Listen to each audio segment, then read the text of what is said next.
Hi kids, this is the third video in our electricity unit. It is on parts of a circuit and circuit diagrams. So at this point we're moving away from just the electrons and protons in the atom by itself and trying to use them for something practical like turning on the lights or doing other things that electricity can do. Our essential question is, what are the critical parts of an electrical circuit and how do I represent them in a drawing that everybody can understand? So let's start with just a quick definition of what we mean when we say an electrical circuit. In an electrical circuit, we've got electrons that are moving around in a circular loop through wires, and they're moving electrical energy from an energy source into a device that is going to transform that electrical energy into something useful.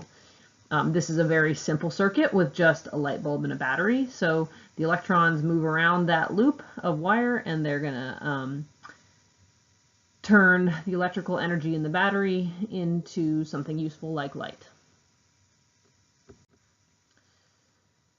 So there's a handful of different components or parts that go in every kind of circuit that you can make, and we're going to be using the rest of this slideshow to talk about what are the critical components in a circuit and how do we draw them in a simplified way so that we can understand them.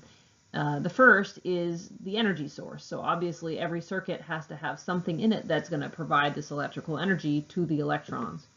Some examples of energy sources: batteries, wall outlets, solar panels that you may have seen before on people's roofs, or electrical generators. Those are all places that electrons can get a good dose of electrical energy. But if you're drawing these in a circuit diagram, for this class, we're going to draw them all the same way. We're going to draw them as a long line and a short line with a little gap in between them.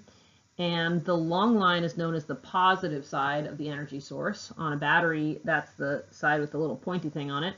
And then the other side, the short side, is going to be the negative side of the energy source. The second thing that has to be in every circuit is something known as a resistor. And the resistor is the thing or things inside the circuit that transform the electrical energy from the source into some other kind of energy. Some examples of resistors are light bulbs, toasters, electric motors, buzzers, anything you might plug into a wall or to a battery. There's also something that's just a plain resistor, and I don't know if you've seen those before. Maybe if you've looked inside of electronics, you've seen those before. But the point of resistor, plain resistor, is just to waste energy, and we'll talk about why you might ever include something in a circuit that wastes energy on purpose when we get a little bit further on. For this class, we're going to draw all these resistors the same, and the way you draw a resistor is just a set of squiggly up and down zigzag lines in your circuit. The third item that every sort of functional circuit needs to have is wire. Wire is a conductive material that's going to make the circuit complete, or connect the loop from the energy source to the resistor and then back again to the energy source. For the purposes of this class, how long this wire is doesn't matter. We're going to assume that wire is perfectly conductive, so wire doesn't use any energy on its own, which is not true in the real world, but it's close. Plain old wire is made out of copper or other metals, and that's the most common type of wire, but of course humans or water could be anything that's conductor can be a wire in a circuit, which means that if I try to plug myself into the wall, it might make a complete circuit using my body as the wire, which would be a problem. In circuit diagrams, the wire is just a line that connects all the other elements in your circuit. Switches and buttons are usually found in circuits because it's convenient to be able to turn the circuit on or off, but they're not required. You could have a circuit without them.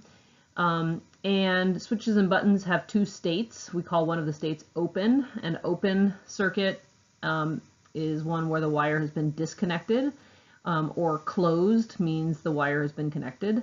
So switches can basically disconnect or connect a wire. Obviously, any button or switch that you've ever used in your life is an example of this kind of device. In our circuit diagrams, we draw a switch that looks kind of like a little door in the wire, and the switch that you see right there is an open switch. Right now that wire is being disconnected, which means that electrons cannot flow from one side to the other. You can combine all these elements into something called a circuit diagram, which we'll be doing lots of in this class. This is an example of a circuit diagram. You'll notice all those parts that we talked about kind of put together. We've got our energy source down there in the bottom left. We've got two resistors named R1 and R2. There's a whole bunch of wire connecting them in different ways, and there's also two switches in the circuit that can connect or disconnect the wire. We will learn more about what this circuit does and how it works when we start to understand a little bit more about what the electrons are doing in the circuit. So let's take a minute and revisit the essential question for this video, which was, what are the critical parts of a circuit and how do I represent them in a drawing? Hopefully you feel like you understand those parts a little bit more and could maybe even draw a circuit diagram of your own if I asked you to. Thanks for watching.